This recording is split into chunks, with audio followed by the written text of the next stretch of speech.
Halo teman-teman, Assalamualaikum warahmatullahi wabarakatuh. Perkenalkan, nama saya Ovi Mutia Dewi. Saya berasal dari kelas 12 MIA 2. Di sini saya akan menceritakan tentang peristiwa hijrahnya Nabi Muhammad SAW ke Taif.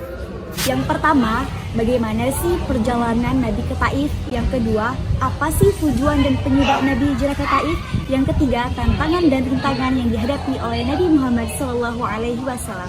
Seperti yang kita ketahui, Taif merupakan salah satu kota yang berkembang dalam dunia Islam. Karena di tempat itulah Nabi pernah melakukan hijrah. Hijrah Nabi tersebut terjadi pada bulan Syawal tahun ke-10 kenabian. Tahu nggak sih teman-teman, Nabi hijrah ke Taif ditemani sama Zaid bin Harithah loh.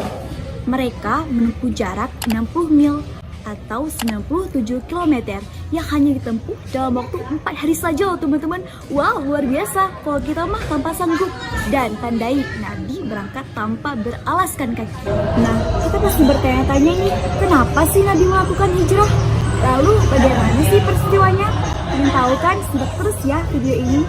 Tujuan dan penyebab Nabi hijrah ke Taif tak lain dan tak bukan antara lain yang pertama, karena tekanan dari kaum kafir Quraisy.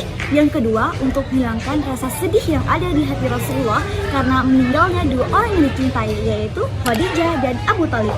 Yang ketiga, yaitu untuk memperluaskan agama Islam. Kepo kan gimana ceritanya? Lanjut gak sih? Yuk! Nah, sesampai di Taif, Nabi langsung bertemu dengan kabilah terbesar yang ada di Taif, yaitu kabilah Bani Saqif. Bani Saqif ini merupakan kabilah yang memiliki kekuatan kuat dan ekonomi yang mencukupi, sehingga ini merupakan strategi terbesar bagi Rasulullah untuk mengajak mereka memeluk agama Islam. Tapi mereka menolak mentah-mentah ajakan Nabi. Bahkan mereka mengusir, melempari Nabi, bahkan mencoba Nabi. Nabi juga diusir loh teman-teman dari kota Taif ini. Di perjalanan, masyarakat Taif juga ikut mencoba bahkan melempari Nabi dengan batu hingga terluka. Zaid yang berada di depan Nabi dengan tujuan untuk melindungi Nabi, bahkan Zaid pun ikut juga terluka teman-teman. Ketika dakwah Nabi ditolak oleh penduduk Taif, Nabi memutuskan untuk kembali ke Mekah. Di perjalanan, Nabi memutuskan untuk beristirahat di kebun anggur milik Utbah dan Syaibah, anaknya Rabi'ah. Setelah merasa tenang beristirahat di bawah pohon anggur, Nabi mengangkat tangan seraya berdoa kepada Allah. Nah, doa tersebut ternyata didengar oleh seorang pemuda, sehingga hati seorang pemuda tersebut bergerak dan ia menghidangkan sebingkisan anggur untuk Rasulullah. Ketika pemuda tersebut membawakan anggur kepada Rasulullah dan memberikannya kepada Rasulullah, Rasulullah bertanya kepada pemuda tersebut, "Wahai pemuda, siapakah namamu dan apa agamamu?" Pemuda tersebut pun menjawab, "Namaku Adas, aku mengikuti ajaran Nabi Yunus." Setelah berbincang-bincang, Nabi pun mencicipi anggur yang diberikan oleh Adas tersebut.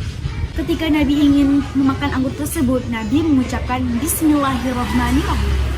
Mendengar hal tersebut, hati Adas ini kagum akan perlakuan Nabi tersebut, sehingga ia memeluk agama Islam.